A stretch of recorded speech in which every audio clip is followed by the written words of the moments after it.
minyak mentah dari Rusia segera tiba. Begitu ujar Menteri ESDM Bahlil Lahadalia kepada media. Minyak mentah atau crude oil dari negara besar yang membentang di sepanjang Asia Utara dan sebagian Eropa Timur itu akan tiba di Indonesia paling lambat akhir April 2026. Konsumsi minyak mentah Indonesia mencapai 300 juta barrel per tahun, kata Bahlil. Sementara produksi domestik yang dihasilkan kilang minyak yang ada di Indonesia baru mencapai 600 ribu barrel per hari. Sehingga Indonesia masih perlu mengimpor ratusan juta barrel minyak mentah lagi dari berbagai negara, termasuk Rusia. Dan Rusia, selain bersedia mengirimkan minyak mentahnya ke Indonesia, juga berkomitmen membangun storage atau kilang minyak di Indonesia untuk keperluan jangka panjang. Bahkan, negara yang pernah dijuluki negeri tirai besi ini berjanji akan membantu Indonesia dalam pengadaan gas LPG. Alhamdulillah kemarin atas arahan Bapak Presiden sudah saya bertemu dengan Menteri ESDM dan utusan khusus daripada Presiden Putin, dan kabarnya alhamdulillah cukup menggembirakan bahwa kita akan mendapat pasokan crude dari Rusia, dan juga dari pihak Rusia akan siap membangun beberapa infrastruktur yang penting dalam rangka meningkatkan cadangan dan ketahanan energi nasional kita. Selain itu kita juga melakukan komunikasi terkait dengan LPG.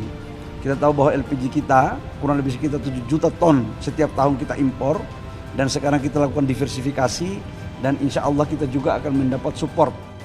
Rencana kedatangan minyak mentah dari Rusia dalam tempo relatif singkat merupakan tindak lanjut pertemuan Presiden Prabowo Subianto dengan Presiden Rusia Vladimir Putin selama 5 jam di Moskow belum lama ini. Lalu, kenapa harus dari Rusia? Saat ini, Indonesia seperti juga negara-negara lainnya tidak bisa mengimpor minyak dari Timur Tengah karena Selat Hormuz belum sepenuhnya dibuka. Itu sebabnya, pemerintah Indonesia harus mencari jalan untuk memenuhi pasokan BBM di dalam negeri dari negara-negara produsen minyak lainnya yang tidak terganggu penutupan Selat Hormuz, salah satunya Rusia. Rusia merupakan salah satu produsen minyak terbesar di dunia, dengan kapasitas produksi mencapai lebih dari 10 juta barrel per hari. Meskipun ada sanksi dari negara-negara barat, Rusia tetap mampu mempertahankan posisinya di peringkat 3 besar produsen minyak global, yang sebagian besar ekspornya dikirim ke negara-negara Asia. Amerika Serikat sudah melonggarkan sanksinya terhadap Rusia, dan beberapa negara Eropa seperti Italia dan Spanyol sudah berseru kepada rekan-rekannya di Uni Eropa agar mencabut sanksi terhadap Rusia, karena dunia sedang membutuhkan minyak dari negeri bekas Uni Soviet itu. Keberanian Presiden Prabowo mengimpor minyak dari Rusia juga menginspirasi Perdana Menteri Malaysia Anwar Ibrahim untuk melakukan hal yang serupa. Di tengah krisis energi global yang melanda hampir seluruh dunia, posisi Rusia menjadi sangat penting, dan hal itu sudah diperhitungkan Prabowo sejak lama. Sebelum Prabowo berangkat ke Rusia pada awal April lalu, Duta Besar Rusia untuk Indonesia pernah mengatakan bahwa jika Indonesia membutuhkan minyak dari Rusia, pintu terbuka sangat lebar. Tetapi bukan hanya itu yang membuat Prabowo mudah melakukan negosiasi minyak dengan Rusia. Kerjasama antara Indonesia dan Rusia sudah dijalin Prabowo sejak beberapa bulan sebelumnya. 2 kali pertemuan Prabowo dengan Putin sebelum pertemuan terakhir tempo hari menghasilkan kerangka kerjasama di bidang energi, baik untuk jangka panjang maupun jangka pendek dan menengah. Jangka pendek dan menengahnya adalah minyak, sedangkan jangka panjangnya adalah energi nuklir. Akhir tahun lalu, Putin menyampaikan tawarannya kepada Prabowo untuk mengembangkan reaktor nuklir pertama di Indonesia yang akan mulai beroperasi tahun 2032. Minyak diperlukan untuk hari ini dan beberapa tahun mendatang, sedangkan energi nuklir diperlukan untuk jangka yang lebih panjang, hingga mencapai puluhan tahun ke depan, yang bakal dinikmati generasi pewaris negeri ini. Prabowo tidak berpikir hanya untuk hari ini, tetapi jauh ke depan melewati masa bakti kepresidenannya. Karena Prabowo sadar betul bahwa ada saatnya nanti, dunia betul-betul tidak bisa lagi mengandalkan minyak bumi untuk memenuhi kebutuhan energinya. Dan pertemuan Prabowo dengan Putin pada awal April lalu adalah untuk mengkonversi kerangka kerjasama yang sudah dirintis pada pertemuan-pertemuan sebelumnya menjadi kontrak kerjasama yang saling mengikat dan saling menguntungkan. Tetapi tunggu dulu, jangan berpikir bahwa Indonesia kini berkiblat ke Rusia. Mengamati gerak langkah Prabowo dari satu negara ke negara lainnya atau dari satu benua ke benua lainnya tidak bisa dilihat sepotong-sepotong. tapi lihatlah rangkaiannya. Hanya sebulan sejak Prabowo dilantik menjadi presiden pada bulan Oktober 2024, Presiden RI ke-8 ini menemui Presiden Republik Rakyat Tiongkok atau RRT Xi Jinping di Beijing. Kala itu, Xi Jinping menyambut Prabowo dengan komitmen investasi senilai 10 miliar dolar Amerika atau senilai 170 triliun rupiah. Lalu pada akhir November 2025, dalam kunjungan Prabowo berikutnya, pemerintah Indonesia dan RRT menyepakati investasi senilai 2,19 miliar dolar atau setara dengan 36,4 triliun rupiah yang difokuskan pada sektor manufaktur, teknologi, dan industri strategis lainnya. Lagi-lagi ini bukan berarti Indonesia berkiblat ke Cina. Para pengamat yang melihat langkah diplomasi Prabowo dengan sepotong-sepotong saat itu menilai seakan-akan Prabowo sedang membangun poros Jakarta-Beijing-Moskow yang bisa membuat pemerintah Amerika Serikat gundah. Apalagi setelah Indonesia bergabung menjadi anggota BRICS dan Prabowo hadir di lapangan Tiananmen Beijing atas undangan Xi Jinping untuk mengikuti acara peringatan 80 tahun kemenangan Perang Tiongkok pada 3 Desember 2025. Namun silakan tengok lagi rekam jejak pertemuan Prabowo dengan Presiden Amerika Serikat Donald Trump. Dalam beberapa kali kesempatan, berkali-kali Trump memuji Prabowo sebagai presiden yang hebat. Pujian Trump kepada Prabowo antara lain disampaikan di sela-sela sidang Majelis Umum PBB di New York, Amerika Serikat, konferensi tingkat tinggi perdamaian Gaza di Sharm el-Sheikh, Mesir, dan di Davos, Swiss. Di Davos pula lah, pada bulan Januari 2026, Indonesia bergabung menjadi salah satu anggota Board of Peace tanpa komitmen permanen. Itu artinya, sewaktu-waktu Indonesia bisa keluar dari Board of Peace jika Dewan Perdamaian yang diinisiasi Trump itu melenceng dari tujuan utama, yakni mendirikan negara Palestina merdeka dengan solusi dua negara. Kemudian, pada Februari 2026, Presiden Prabowo Subianto dan Presiden Amerika Serikat Donald Trump menggelar pertemuan bilateral di Washington DC. Pembicaraan empat mata kedua kepala negara ini menghasilkan kesepakatan dagang bersejarah, termasuk penurunan tarif 32% menjadi 19%, serta tarif 0% untuk sejumlah komoditas penting. Dari Washington, Prabowo juga membawa oleh-oleh berupa mega deal senilai 38,4 miliar dolar Amerika atau setara dengan 652 triliun rupiah.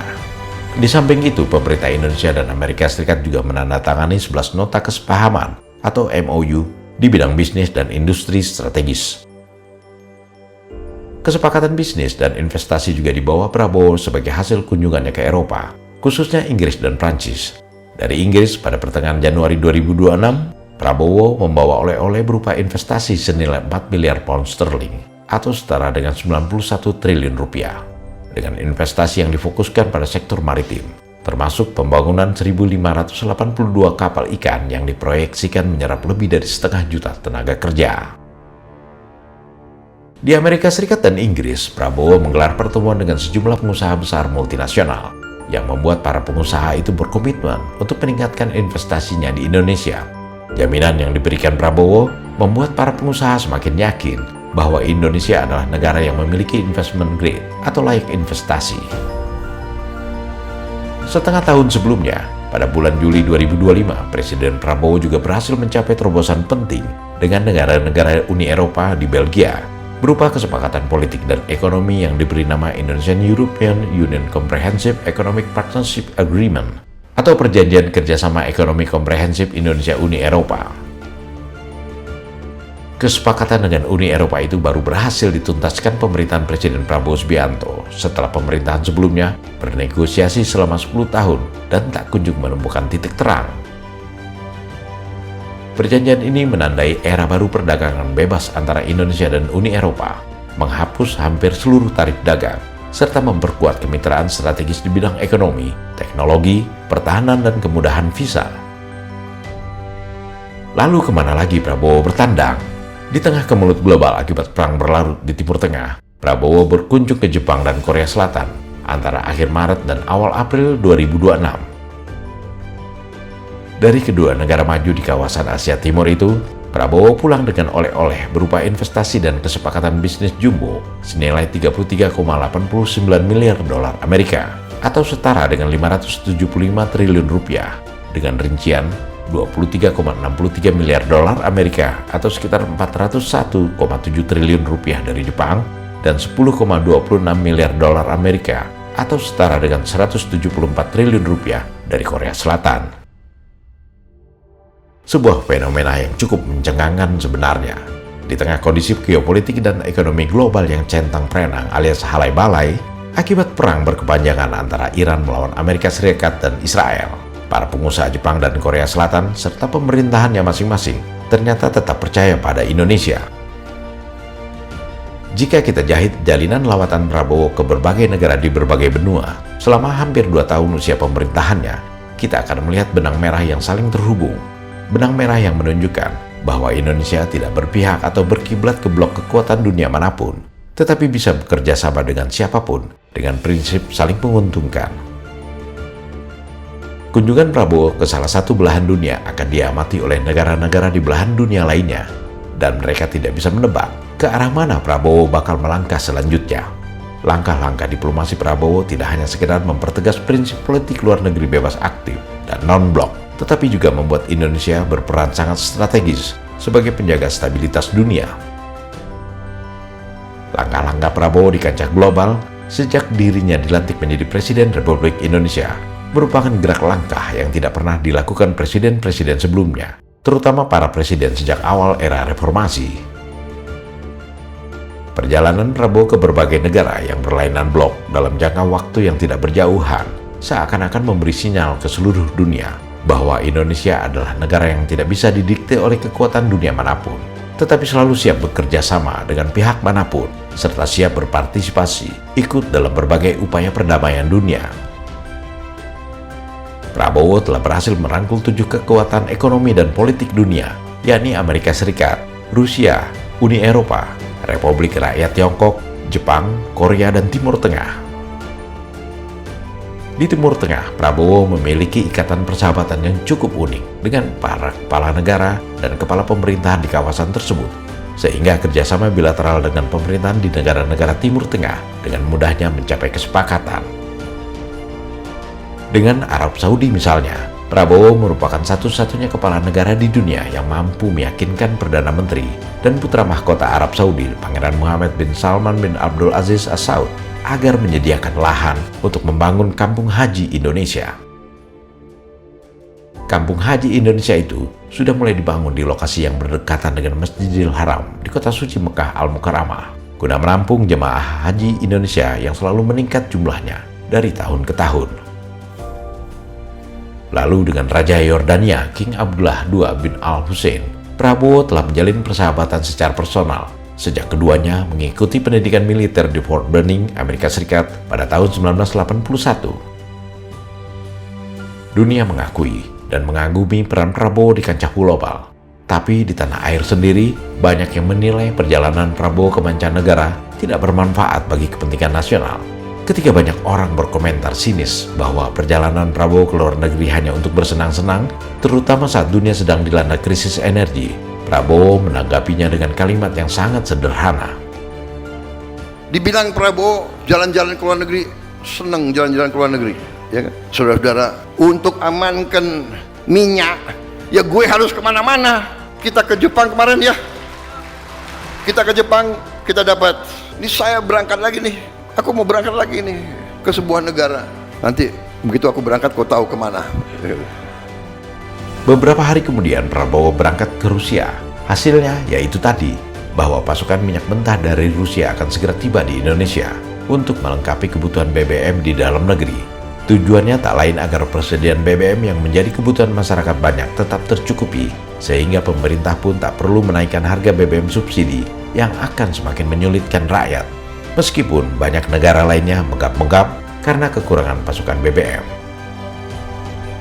Tetapi di samping itu, keberangkatannya ke Rusia juga menyiratkan sinyal kepada dunia bahwa Indonesia bisa bekerja sama dengan siapapun tanpa perlu berpihak ke blok manapun. Posisi Indonesia yang tetap teguh dengan sikap non-bloknya di tengah situasi global yang sedang berpolarisasi tentunya sangat dibutuhkan dunia sekarang ini, baik dari segi ekonomi maupun politik. Prabowo telah memperlihatkan ketegasan sikap Indonesia yang sangat jelas dan terang kepada dunia dengan merangkul 7 kekuatan dunia. Sikap high profile ini tidak pernah ditunjukkan oleh para presiden sebelumnya, kecuali Soekarno dan Soeharto.